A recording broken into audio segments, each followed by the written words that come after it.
질문해 보겠습니다. 저 뒤에 앉아있는 형제부터 할까요? 누구부터 할까요? 정재현 형제. 크리스마스는 정재현 형제에게 어떤 의미가 있는 날입니까?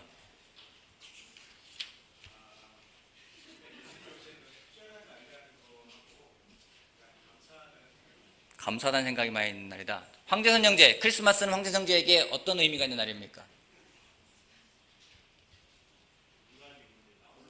나홀로 집에 영화를 너무 많이 봤어요. 그래서 시즌 3까지 나왔어요. 우리 박성호 형제. 크리스마스는 박성호 형제에게 어떤 의미가 있는 날입니까? 아이들에게 선물을 줘야 되는, 편안하게 쉴 수 있는 날. 예. 여러분, 크리스마스는 무슨 날입니까?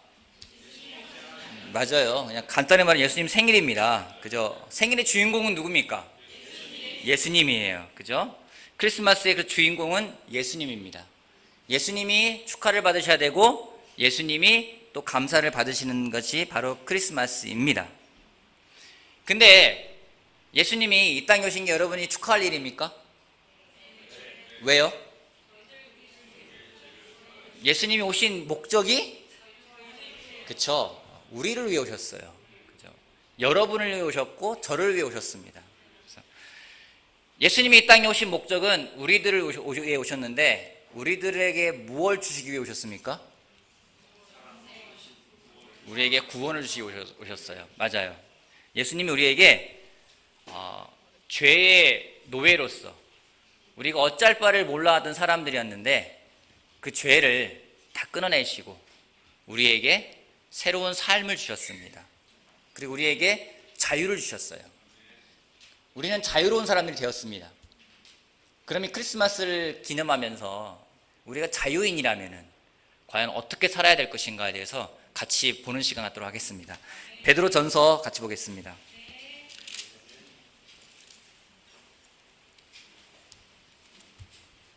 이 장 말씀 보겠습니다.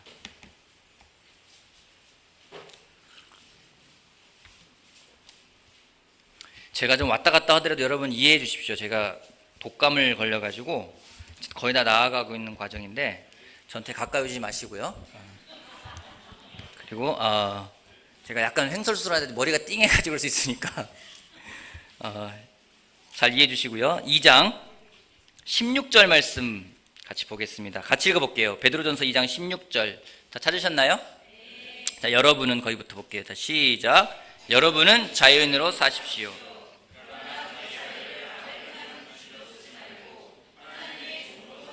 그렇죠. 우리 보고 자유인으로 살라고 이야기하고 있어요. 여러분은 자유인입니다. 예수님이 여러분을 죄에서 구원하셨기 때문에 여러분은 자유인입니다. 그러기에 자유인으로 사십시오. 근데 그 자유를 악을 행하는 구실로 쓰지 말고 하나님의 종으로 살라고 이야기를 하고 있어요. 좀 이상하잖아요. 자유 주고 또 종되래요. 예전에 우리에게 자유라는 게 없었습니다. 죄 가운데서 죽어야만 되는 그런 노예로 살아가는 그런 사람들이었는데 자유롭게 준 다음에 우리 보고 택할 수 있는 권한을 줬어요. 다시 예전 삶으로 돌아갈 것인지 아니면 하나님의 종으로 살아갈 것인지. 성경은 하나님의 종으로 살아가는 것에 대해서 이야기를 하고 있습니다. 그게 정말 자유인이라고 이야기를 하고 있어요. 그러면서 그 자유인이 어떻게 살아가야 될지 같이 볼게요. 17절 말씀 같이 볼게요. 모든 사람을 같이 읽어볼게요. 시작.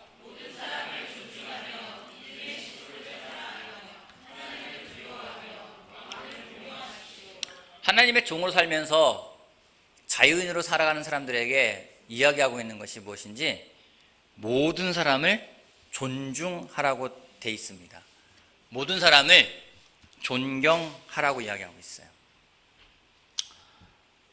모든 사람은 누구를 가리키는 말입니까?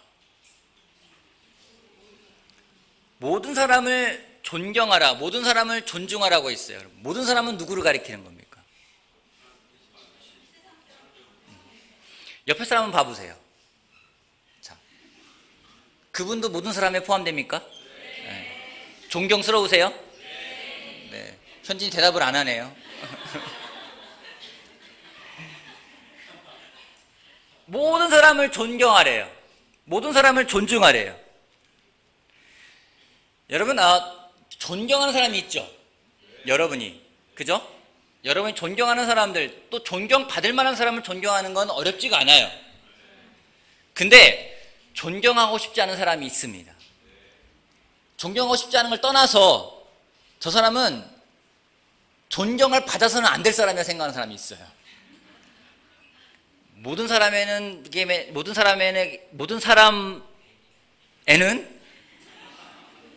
그 사람도 포함되는 거죠. 때로는 막 그 사람에 대해서 욕하고 싶고, 그 사람을 비난하고 싶고, 그 사람에 대해서 정말 막 상처를 주고 싶고, 그런 사람이라 할지라도 그 사람도 존경하라고 이야기를 하고 있어요. 근데 우리는 잘 존경하지 못해요. 여러분이 존경하지 못하는 사람들이 있죠. 존경할 수 없는 사람들이 있죠. 여러분이 존경하지 못하는 사람들이 주로 모여 있는 곳이 어디입니까? 어디요? 형무소. 여러분이 존경하고 싶지 않은 사람들, 여러분이 저를 존경할 대상이라 생각하지 않는 사람들이 모여 있는 곳은요, 여러분하고 그리 멀리 떨어져 있는 곳이 아니에요. 어디입니까? 직장. 또 어디입니까? 어디요? 국회의사당이요?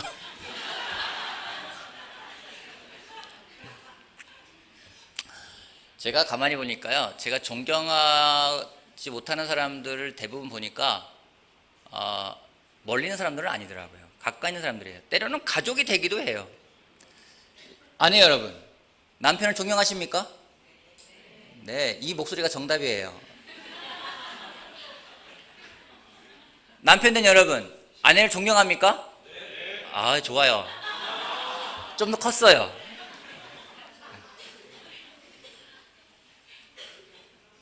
옆에 사람을 존경하라고. 특별히 내 집에 있는 아이들, 여러분 아이들 존경하십니까?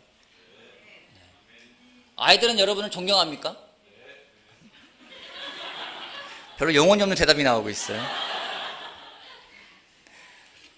가까이 있는 사람, 내가 잘하는 사람은 존경하고 별 존경할 마음이 별로 안 들어요. 그래서 그 사람을 보는 건 별로 그다지 기쁨이 아닐 때가 있습니다.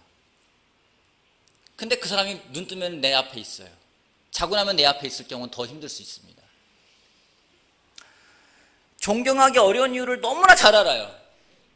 여러분들 아내를 붙들고 여러분 남편이 존경하지 못할 이유를 대라면은요, 아주 이 책 한 권 쓸 수 있을 것 같아요. 반대로요, 여러분이 정말로 존경하지 않는 사람에 대해서 그 사람이 왜 존경하지 않는지에 대해서 설명을 하면은 아주 구구절절 설명할 수 있을 겁니다. 대부분 내가 존경하는 사람들은요, 나랑 좀 거리가 있는 사람들을 존경하더라고요. 그래서 그럴까요? 리더가 존경을 받으려면은 그 군중들하고 거리를 두라는 이야기도 있습니다. 예전에 군대에서 장교로 훈련할 때는 그렇게 하잖아요. 사병들에게는 가서 너희들의 어떤 그런 소변 보는 모습도 보여주지 말라고 할 정도로 그렇게 가르치기도 합니다. 왜냐하면 거리가 있어야 존경받는 생각하기 때문에 그래요. 나의 어떤 치부를, 나의 어떤 그런 자연스러운 부분들을, 나의 모든 것을 다 드러냈을 때는요, 사람들이 쉽게 존경하지 못한다고 생각하기 때문입니다. 때로는 다른 바이블톡 인도자, 때로는 패밀리그룹 인도자를 막 비교합니다. 때로는 옆집 남편을 막 비교합니다. 저 남편은 참 존경스러운 것 같은데 우리 남편은 뭐 하는지 모르겠어.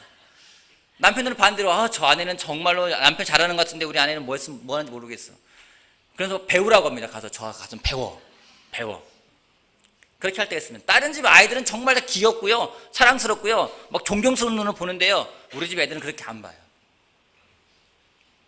다른 바이블톡 인도자, 패밀리그룹 인도자는 너무 존경스러운데 우리 패밀리그룹 인도자는 존경스럽지가 않아요. 여러분, 존경하는 게 왜 중요하냐면요, 존경했을 때 그때 다가오는 에너지가 있고요, 영향력이라는 것이 있습니다. 아주 제가 낯뜨거운 질문 하나 해보겠습니다. 여러분 저를 존경하십니까? 네.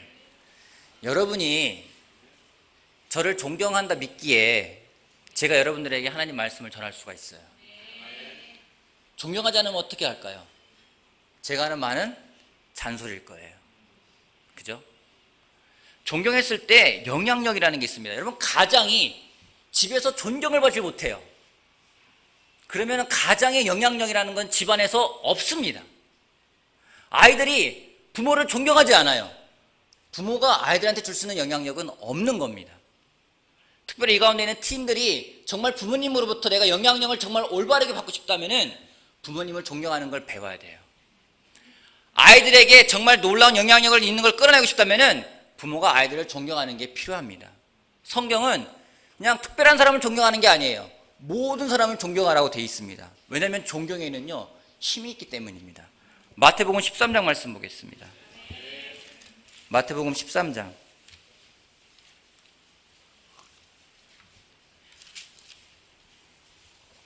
54절부터 제가 읽어볼게요. 54절부터 58절까지 예수께서 자기 고향에 가셔서 회당에서 사람들을 가르치셨다. 사람들은 놀라서 말하였다. 이 사람이 어디에서 이런 지혜와 그런 놀라운 능력을 얻었을까? 이 사람은 목수의 아들이 아닌가? 그의 어머니는 마리아라고 하는 분이 아닌가? 그의 아우들은 야고보와 요셉과 시몬과 유다가 아닌가? 또 그의 누이들은 모두 우리와 같이 살고 있지 않은가? 그런데 이 사람이 이 모든 것을 어디에서 얻었을까? 그래서 그들은 예수를 달갑지 않게 여겼다. 예수께서 그들에게 말씀하셨다. 예언자는 자기 고향과 자기 집 밖에서는 존경을 받지 않는 법이 없다. 예수께서는 그들의 믿지 않음 때문에 거기에서 기적을 많이 행하지 않으셨다. 안면도에 가서 여러분 물어보십시오. 저희 아버지에게 저희 어머니에게 물어보십시오. 저희 어머니는 찾기 쉬울 겁니다. 저를 80% 축소해 놓으면 저희 어머니입니다. 저희 아버지한테 가서 물어보세요. 아버님, 아드님 존경하십니까? 저희 아버지 뭐라고 할까요? 별로 그다지 존경한다는 말은 안 나올 것 같아요. 그죠? 여러분의 부모님들한테 가서 물어봐도 마찬가지일 것 같아요. 왜냐하면 잘 알고 있기 때문에요. 예수님이 그 고향에 가서 놀라운 말씀을 전하고 많은 하나님 말씀을 전했지만은 그 사람들은 예수님의 백그라운드를 너무 잘 알았어요. 예수님의 어머니가 누군지 아버지가 누군지 그 형제의 이름까지 다 알고요. 그 누이가 몇 명인지까지 다 알고 있어요. 예수님에 대해서 존경하는 거라고는 없었습니다. 그때 어떤 일이 벌어졌습니까? 아무런 일도 벌어지지가 않았어요. 예수님에 대한 존경이 없으니까 예수님이 거기에서 끼치시는 영향력은 제한적인 겁니다. 예수님이라 할지라도 예수님에 대해서 받아들이지 않고 존경하지 않으면 영향력을 행사할 수 없었다면은 피차 우리가 존경하지 않는다면은 우리 서로가 서로에 대해서 주고받을 수 있는 것이 없습니다. 성경은 우리에게 서로 복종하라고 이야기하고 있습니다. 우리가 존경해야 됩니다. 여러분들을 인도하는 인도자들을 여러분 존경하십시오. 여러분의 패밀리 그룹 인도자를 존경해 주십시오. 그럴 때 그가 가지고 있는 영향력을 여러분이 받을 수 있을 겁니다. 여러분 여기서 송 인도자가 와서 노래 인도하지 않습니까? 송 인도자 존중해주고 존경해야 되지 않습니까? 그렇게 일어나라면 일어나죠? 송민 형제가 다 같이 일어나 찬양하겠습니다. 다 일어나잖아요. 누가 앉아가지고 야 네가 뭐냐 나한테 이래 저래라 해. 나 안 일어날 거야. 이렇게 사람 없잖아요. 그죠? 딱 이렇게 멈추면 또 끝나잖아요. 그죠? 나 더 부를 거야. 더 부르는 사람 없잖아요. 안내위원 여러분 존경하지 않습니까? 안내위원이 와서 앉으라면 앉잖아요. 그죠? 안내위원 성창이 돌리면 같이 다 받아 하잖아요. 네가 뭐냐 난 주고 그러는 거야. 나 안 받을 거야. 이렇게 하지 않잖아요. 피차 존경하지 않으면은요 우리가 줄 수 있는 영향력은 굉장히 제한적입니다. 하지만 모든 사람을 존경한다면 모든 사람으로 받을 수 있는 것은 참으로 많습니다. 특별히 성탄절을 맞이하여서 여러분 예수님을 존경하길 바랍니다. 그 예수님을 하나님을 존경하지 않으면은 우리에게 줄 수 있는 예수님의 영향력은 굉장히 제한적이기 때문입니다. 나에게 자유를 주셨어요. 내 멋대로라는 것이 아니라 그 자유를 가지고 서로를 존경하는 데 쓸 수 있는 우리들이 되길 바라겠습니다. 두 번째는 뭐라고 나와 있습니까? 믿음의 식구들을 사랑하라고 나와 있습니다. 여러분 존경하는 인물이 있죠? 노재환 형제는 존경하는 사람이 누굽니까? 한 명만 내보세요. 존경하는 인물 한 명. 김경원? 아내를 존경하는군요. 금방 또 이렇게 또 티내면 안 되는데. 한일학 형제 존경하는 인물 누구 있습니까? 김구 선생이요. 그럼 김구 선생 사랑하십니까? 잘 모르겠죠. 존경하는 사람 있어요. 유명재 존경하는 사람 있죠. 누구예요? 이순희 장군 사랑하십니까? 사랑해요. 여러분 존경한다고 반드시 사랑하는 거 아닐 수 있어요. 놀랍게도 모든 사람을 존경하래요. 그죠? 그 다음에 누굴 사랑하래요? 믿음의 식구들을 사랑하래요. 성경에서 또 모든 사람을 사랑하라고 하지 않았기에 너무나 감사해요. 근데 존경과 마찬가지로 사랑도 내가 사랑하고 싶은 사람을 사랑하는 건 어렵지가 않습니다. 근데 내가 사랑하고 싶지 않은 사람이 있고요. 때로는 사랑해서는 안 될 사람이 있다고 생각될 때가 있어요. 무슨 유행어 가사처럼 사랑해서 안 될 사람을 사랑하는 죄, 그게 사랑해서 안 될 사람을 사랑하는 게 죄라고까지 세상은 이야기하고 있어요. 그 개그를 이해하시는 분들은 연령대가 저보다 높으신 분들이에요. 여러분, 이 방에도요, 사랑하고 싶은 사람이 있고 사랑하고 싶지 않은 사람이 있어요. 그죠? 누가 사랑하고 싶지 않습니까? 아멘. 때로는 내 스타일이 아니면 사랑하고 싶지 않을 때가 있어요. 저 사람 내 스타일이 아니야. 때로는 내 말 안 들으면 사랑스럽지가 않아요. 아무리 딴 사람이 사랑스럽다 하더라도 내 말 듣지 않으면 사랑스럽지가 않아요. 근데 성경은 믿음의 식구들을 사랑하라고 이야기하고 있습니다.